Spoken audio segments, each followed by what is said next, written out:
Here are 3 tips for you to spice up your editing and increase that sweet viewer retention.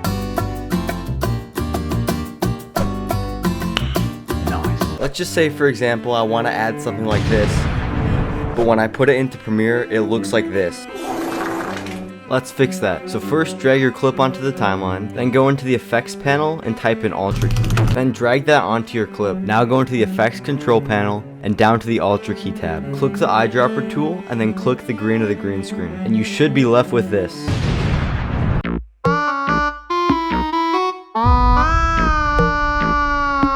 Now if you can't find your clip in green screen form, you're gonna have to use rotoscoping.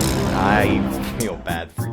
It's not too bad, but you're going to need After Effects. First, right click your clip and then go up to Replace with After Effects Composition.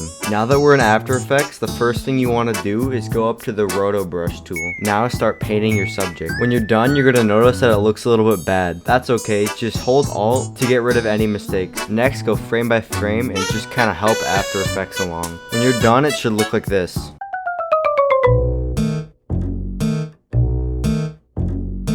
I bet you've seen this effect before without even realizing it. This is masking, and even this is masking. So how do we do it? First, use Alt and drag to duplicate the clip. Then go up into the effects control panel and down to opacity. Then select the type of mask you want. Then track the mask to your subject using the mask path option. Then go up into the Lumetri color panel and turn down the exposure. When you're done, it should look like this.